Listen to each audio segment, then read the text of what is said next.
Bien chers amis de Café Évangile, Amen, Amen, je vous le dis, si vous ne mangez pas la chair du Fils de l'homme, et si vous ne buvez pas son sang, vous n'avez pas la vie en vous. Celui qui mange ma chair et boit mon sang a la vie éternelle, et moi je le ressusciterai au dernier jour. En effet, ma chair est la vraie nourriture, et mon sang la vraie boisson. Bien chers amis, d'un point de vue philosophique, il est utile de considérer diverses choses qui semblent être des forces concurrentes. Le bien semble être l'opposé du mal, la lumière est le contraire de l'obscurité, la chaleur le contraire du froid, et la vie est le contraire de la mort. Mais s'agit-il vraiment d'opposition au sens de forces concurrentes? Si l'on y réfléchit bien, il est clair que le bien et le mal, la lumière et l'obscurité, la chaleur et le froid, la vie et la mort ne sont pas en réalité des forces concurrentes. Au contraire, le mal est simplement l'absence de bien.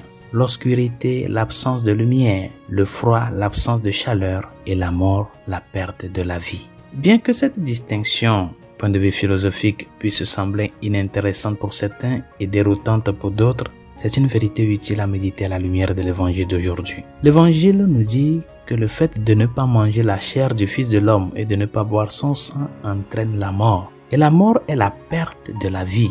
Et l'Eucharistie est la source de la vie. Le Seigneur dit que si vous ne mangez pas sa chair et ne buvez pas son sang, vous n'avez pas la vie en vous. Cet enseignement audacieux de Jésus devrait nous inciter à nous arrêter et à examiner notre approche de la très sainte Eucharistie. Rappelez-vous que nous sommes dans cette lecture continue et méditative du discours sur le pain de vie de Jean chapitre 6. Parfois, nous pouvons tomber dans le piège de penser qu'aller à la messe et recevoir la Sainte Eucharistie est quelque chose que nous faisons comme une faveur au Seigneur. En réalité, c'est la faveur la plus profonde que Dieu nous accorde, car l'Eucharistie est la porte d'entrée dans la vie éternelle. Et sans elle, nous n'avons pas de vie en nous, chers amis. Nos esprits meurent parce que nous perdons la présence de Dieu. Il est peut-être très utile d'examiner l'effet négatif de ne pas recevoir la très sainte Eucharistie.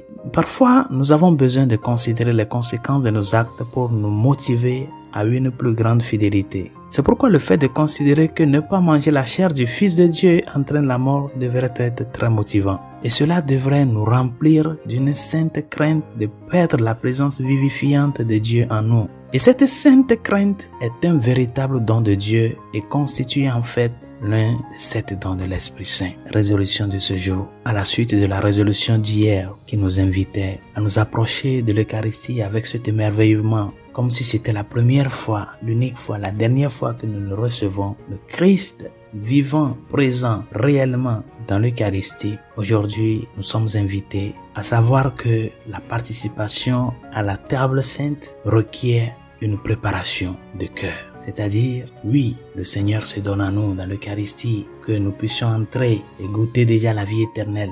Mais nous sommes appelés avant toute chose à prendre conscience que celui que nous recevons, c'est Dieu. Et Dieu ne peut pas demeurer là où il y a de l'obscurité. Dieu ne peut pas demeurer dans les souillures. Dieu ne peut pas demeurer dans le péché. Par conséquent, soyons conscients de comment nous sommes avant de nous approcher de celui qui vient à nous. Ce n'est pas un morceau de pain, chers amis, c'est Dieu. Rappelle-toi de l'enseignement de l'Église. Lave-toi, premièrement, avant de pouvoir entrer dans cette intimité avec le Seigneur. Confession des péchés graves, des péchés mortels, avant de recevoir le Seigneur. Car comme le dit Saint Paul, celui qui reçoit le corps et le sang du Christ de façon indigne, c'est-à-dire en état de péché mortel, communie à sa propre condamnation. Bonne journée, Dieu vous bénisse.